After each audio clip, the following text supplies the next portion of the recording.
Good morning students. हम बेटा पढ़ रहे हैं chapter number 4 structure of atom, परमाणु की संरचना, जिसमें हमारे अभ्यास प्रश्न उत्तर चल रहे हैं। बेटा हमने 4 अभ्यास प्रश्न उत्तर पढ़ लिए थे, आज हमारा 5वां अभ्यास प्रश्न है।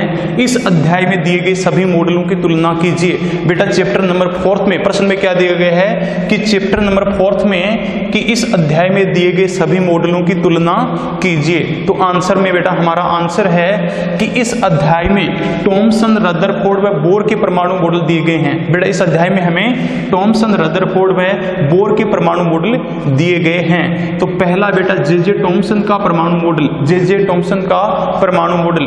फर्स्ट पॉइंट है इसका कि इस मॉडल के अनुसार परमाणु का संपूर्ण द्रव्यमान, परमाणु का संपूर्ण द्रव्यमान धनावेशित कणों के रूप में एक गोले के रूप में होता है। बेटा इस मॉडल में क्या कहा गया है कि परमाणु का संपूर्ण द्रव्यमान धनावेशित कणों के रूप में एक गोले के रूप में होता है, जिसमें ऋणावेशित कण क्या होते हैं? इलेक्ट्रॉन होते हैं, बीच बीच में धसे होते हैं। ठीक है। पॉइंट नंबर 2 है बेटा कि इस मॉडल में इस मॉडल में दूसरा पॉइंट क्या है कि किसी भी परमाणु में इलेक्ट्रॉनों की संख्या प्रोटॉनों की संख्या के बराबर होती है। इलेक्ट्रॉनों की संख्या है वो प्रोटॉनों की संख्या के बराबर होती है, जिससे धनात्मक आवेश, जिससे बेटा कौन सा आवेश? धनात्मक आवेश पॉजिटिव चार्ज ऋणात्मक आवेश से संतुलित रहता है। धनात्मक आवेश है वो ऋणात्मक आवेश से संतुलित रहता है। अतः परमाणु वैद्युत उदासीन होते हैं। ये इस मॉडल में जे थॉमसन के मॉडल में कहा गया है कि परमाणु वैद्युत उदासीन होते हैं। तीसरा बेटा कि इस मॉडल से इलेक्ट्रॉन की ऊर्जा व वितरण के बारे में जानकारी प्राप्त नहीं होती है, कि इस मॉडल से इलेक्ट्रॉन की ऊर्जा और उनके वितरण के बारे में जानकारी प्राप्त नहीं होती है। अगला बेटा रदरफोर्ड का परमाणु मॉडल। कौन सा मॉडल? रदरफोर्ड का परमाणु मॉडल। तो रदरफोर्ड ने अपने परमाणु मॉडल में क्या कहा गया है उसके हम क्या कर रहे हैं इसकी कंपैरिजन कर रहे हैं। ठीक है। तो दूसरा है, अगला है रदरफोर्ड का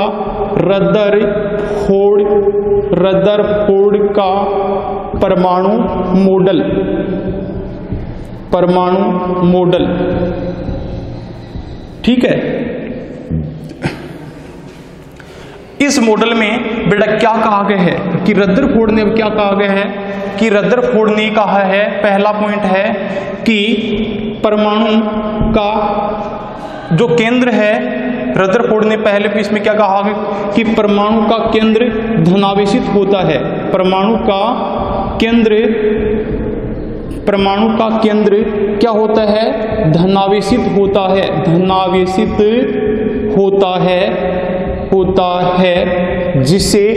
जिसे नाभिक कहते हैं। जिसे बेटा क्या कहते हैं? नाभिक कहते हैं। परमाणु का केंद्र धनावेशित होता है, जिसे नाभिक कहते हैं।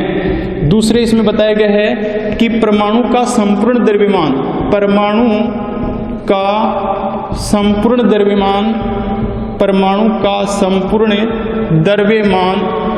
उसके केंद्र में होता है या उसके नाभिक में होता है।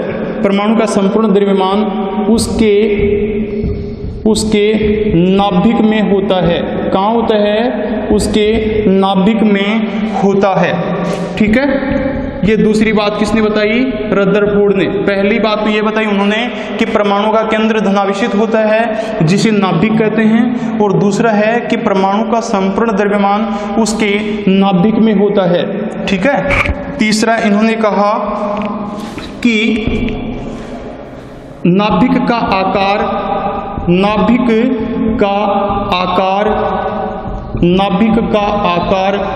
परमाणु के आकार की तुलना में, नाभिक का आकार परमाणु के आकार की तुलना में बहुत छोटा होता है। क्या होता है? बहुत छोटा होता है। तीसरी बात बताई कि नाभिक का आकार है वो परमाणु के आकार की तुलना में बहुत छोटा होता है। बेटा नाभिक का आकार कितना होता है? नाभिक का आकार होता है 10 की घात माइनस 15 मीटर, और परमाणु का आकार क्या होता है? 10 की घात माइनस 10 मीटर। बेटा ध्यान देना, 10 की घात माइनस 10 मीटर ये बड़ा है, किससे है? 10 की घात माइनस 15 मीटर से। माइनस की घात बढ़ती हैं तो आकार क्या होता है? छोटा हो जाता है, ठीक है ना। तो परमाणु का आकार होता है 10 की घात माइनस 10 मीटर, और नाभिक का आकार क्या है? 10 की घात माइनस 15 मीटर। तो नाभिक का आकार है वो परमाणु के आकार की तुलना में बहुत छोटा होता है। चौथी बात इन्होंने बताई कि जो नाभिक के चारों ओर इलेक्ट्रॉन, नाभिक के चारों ओर, नाभिक के चारों ओर इलेक्ट्रॉन और इलेक्ट्रॉन वर्तुलाकार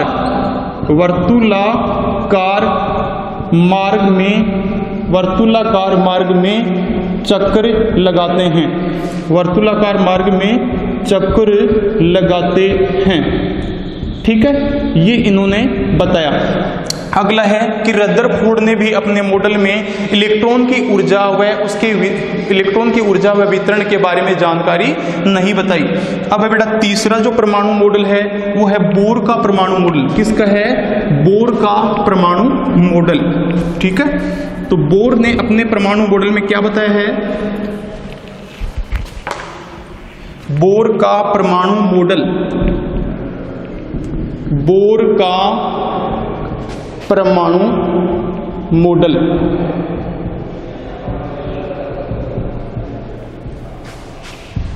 बोर का परमाणु मॉडल, ठीक है। इसमें बताया इन्होंने भी पहला पॉइंट क्या बताया? सेम रदरफोर्ड के जैसे बताया कि बोर ने कहा कि परमाणु का जो संपूर्ण द्रव्यमान है वो उसके केंद्र में स्थित होता है। परमाणु का जो धनावेश है वो उसके परमाणु का संपूर्ण धनावेश, परमाणु का संपूर्ण धनावेश केंद्र में स्थित होता है, केंद्र में स्थित होता है। ये पहली बात इन्होंने ये बताई कि परमाणु का जो संपूर्ण धनावेश है वो केंद्र में स्थित होता है, जिसे हम क्या कहते हैं बेटा? नाभिक कहते हैं, न्यूक्लियस कहते हैं। सेकंड पॉइंट इन्होंने, सेकंड बात ये बताई कि नाभिक के चारों इलेक्ट्रॉन हैं वो नाभिक के चारों ओर, इलेक्ट्रॉन नाभिक के चारों ओर, नाभिक के चारों ओर निश्चित, नाभिक के चारों ओर निश्चित त्रिज्या व ऊर्जा वाले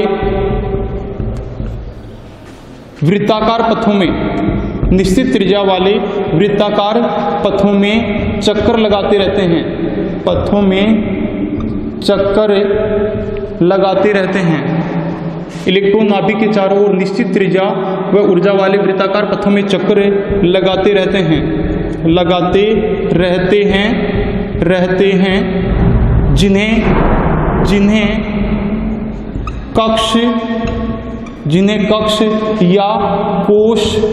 जिन्हें कक्ष या कोश या ऊर्जा स्तर कहते हैं, जिन्हें कक्ष, कोश या ऊर्जा स्तर कहते हैं, ठीक है। इलेक्ट्रॉन नाभिक के चारों ओर निश्चित त्रिज्या व ऊर्जा वाले वृत्ताकार पथों में चक्कर लगाते रहते हैं, जिन्हें कक्ष, कोश या ऊर्जा स्तर कहते हैं, ठीक है। अगला पॉइंट बताया, तीसरी बात यह है कि इन निश्चित कक्षाओं में या निश्चित कक्ष में चक्कर लगाते हुए इलेक्ट्रॉन की ऊर्जा में कोई परिवर्तन नहीं होता है। अर्थात जब इलेक्ट्रॉन है वो निश्चित कक्ष में क्या करता है? जब इलेक्ट्रॉन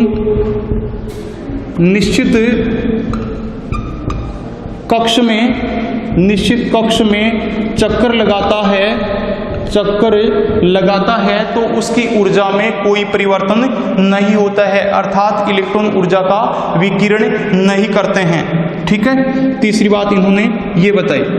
चौथा है कि इलेक्ट्रॉन जिन पथों में चक्कर लगाते हैं उन्हें हम क्या कहते हैं? कक्षा या कोश कहते हैं। तो इन कक्षाओं को कक्षाओं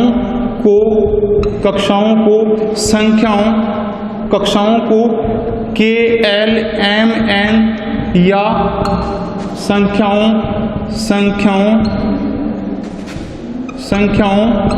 1 2 3 4 के द्वारा दर्शाया जाता है। कक्षाओं को के एल एम एन या संख्याओं 1 2 3 4 के द्वारा दर्शाया जाता है। पांचवा पॉइंट है, जब इलेक्ट्रॉन एक कक्ष से दूसरे कक्ष या निम्न कक्ष से उच्च कक्ष अथवा उच्च कक्ष से निम्न कक्ष में जाता है तो वह ऊर्जा का अवशोषण व उत्सर्जन करता है।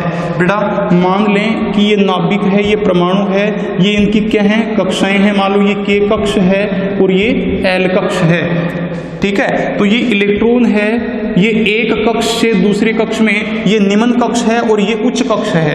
के निम्न कक्ष है, एल उच्च कक्ष है। तो जब यह के कक्ष से एल कक्ष में या निम्न कक्ष से उच्च कक्ष में जाता है तो क्या करता है, ऊर्जा का अवशोषण करता है, ऊर्जा का अवशोषण करता है, ठीक है। और जब वह उच्च कक्ष से निम्न कक्ष में आता है तो ऊर्जा का क्या करता है, ऊर्जा का उत्सर्जन करता है, ठीक है। इस प्रकार से ये रदरफोर्ड आपके थॉमसन रदरफोर्ड और बोर के परमाणु मॉडल की क्या होगी, तुलना होगी, कंपैरिजन हो जाती है यहाँ पे। अगला क्वेश्चन है बेटा, पहले 18 तत्वों के विभिन्न कक्षों में इलेक्ट्रॉन वितरण के नियम लिखिए।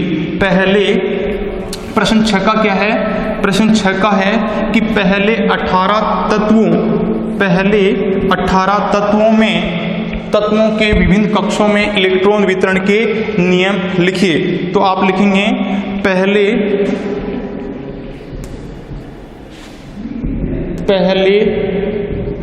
18 तत्वों के विभिन्न कक्षों में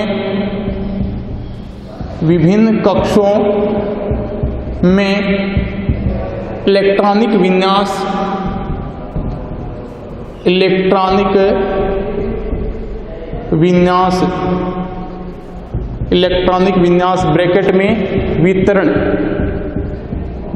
के लिए प्रयोग किए जाने वाले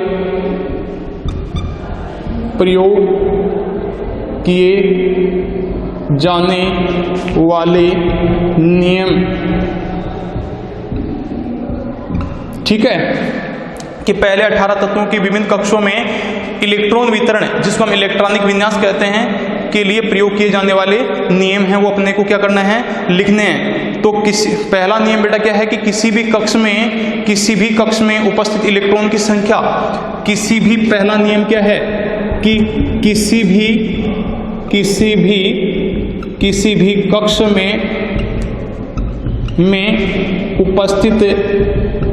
भी कक्ष में उपस्थित इलेक्ट्रॉन की संख्या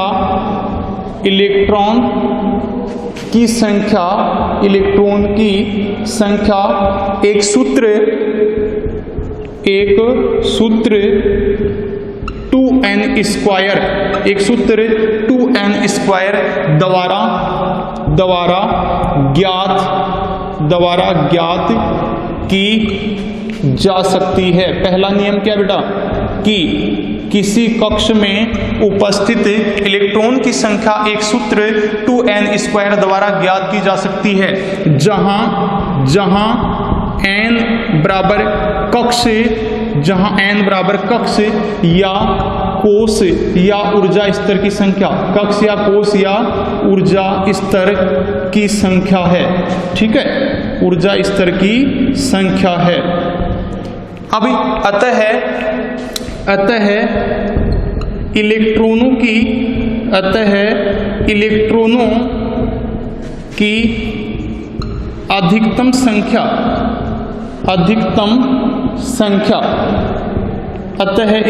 की अधिकतम संख्या बेटा विभिन्न कक्षों में इलेक्ट्रॉनों की अधिकतम संख्या क्या होगी, तो आप लिखेंगे पहले कक्ष या बेटा के कोश में होगी, पहले कक्ष या के कोष में इलेक्ट्रॉन की संख्या कितनी होगी? तो पहले कक्ष में तो यहाँ पे n क्या है? कक्ष की संख्या है, n बराबर 1 है, तो सूत्र से ज्ञात करेंगे 2 × 1 का स्क्वायर इक्वल 2। तो पहले कक्ष में अधिकतम इलेक्ट्रॉनों की संख्या कितनी होगी? 2 होगी बेटा। सेकंड है दूसरे कक्ष जिसको हम क्या कहते हैं? एल कोष कहते हैं। क्या कहते हैं? एल कोष में होगी। तो यहाँ n बराबर क्या है बेटा? n के बराबर 2 है, तो 2 × 2 का स्क्वायर इक्वल कितना हो जाएगा? 8। तो दूसरे कक्ष में इलेक्ट्रॉन की अधिकतम संख्या कितनी हो जाएगी? 8 हो जाएगी। तीसरा बेटा, तीसरे कक्ष या m कोष में होगी। m कोष में इलेक्ट्रॉनों की अधिकतम संख्या कितनी होगी? तो 2 × या m तीसरा है, तो तीसरे के लिए n बराबर क्या हो गया? 3 हो गया। तो 2 × 3 का स्क्वायर, 3 कितने होते हैं? 9 दूनी 18। तो तीसरे कक्ष में अधिकतम इलेक्ट्रॉनों की संख्या कितनी हो जाएगी? 18 हो जाएगी। अगला है चौथे कक्ष जिसको हम क्या कहते हैं? n कोष कहते हैं। n कोष में इलेक्ट्रॉनों की अधिकतम संख्या होगी, तो 2 × n बराबर क्या है? यहाँ पे 4 है, तो 4 का स्क्वायर 16 होता है, 16 होता है, 16 दूनी 32। तो अधिकतम कितने इलेक्ट्रॉन आ जाएंगे? 32 इलेक्ट्रॉन आ जाएंगे। तो पहला नियम क्या है कि किसी भी कक्ष में उपस्थित इलेक्ट्रॉन की संख्या एक सूत्र 2n² द्वारा ज्ञात की जा सकती है। दूसरा नियम है बेटा, बाह्यतम कोष में अधिकतम 8 इलेक्ट्रॉन आ सकते हैं, रखे जा सकते हैं। ठीक है। दूसरा नियम क्या है? बाह्यतम कोष में, परमाणु के बाह्यतम कोष में अधिकतम 8 इलेक्ट्रॉन, कितने इलेक्ट्रॉन? 8 इलेक्ट्रॉन रखे जा सकते हैं। बाह्यतम कोष में अधिकतम कितने इलेक्ट्रॉन रखे जा सकते हैं? 8 इलेक्ट्रॉन रखे जा सकते हैं। अगला तीसरा नियम क्या है? तीसरा नियम यह है कि प्रथम कक्ष में इलेक्ट्रॉन भर जाने के पश्चात शेष इलेक्ट्रॉन हैं वो दूसरे कक्ष में जाते हैं, अर्थात जो कक्ष हैं वो क्रमानुसार भरे जाते हैं। कक्ष हैं वो क्रमानुसार भरे जाते हैं। कक्ष हैं वो क्या होते हैं? क्रमानुसार भरे जाते हैं। ये 3 नियम है बेटा। ठीक है। आंसर प्रश्न नंबर 6 है वो आपका कंप्लीट है। अगला प्रश्न नंबर 7 है, सिलिकॉन व ऑक्सीजन का उदाहरण देते हुए संयोजकता की परिभाषा दीजिए। सिलिकॉन व ऑक्सीजन की परिभाषा देते हुए क्या करना है? संयोजकता की आपको परिभाषा देनी है। ठीक है। अब है संयोजकता की परिभाषा की संयोजकता किसे कहते हैं? आंसर नंबर आपका 7 है। इसमें संयोजकता की डेफिनेशन अपन लिखेंगे, संयोजकता वैलेंसी। ठीक है।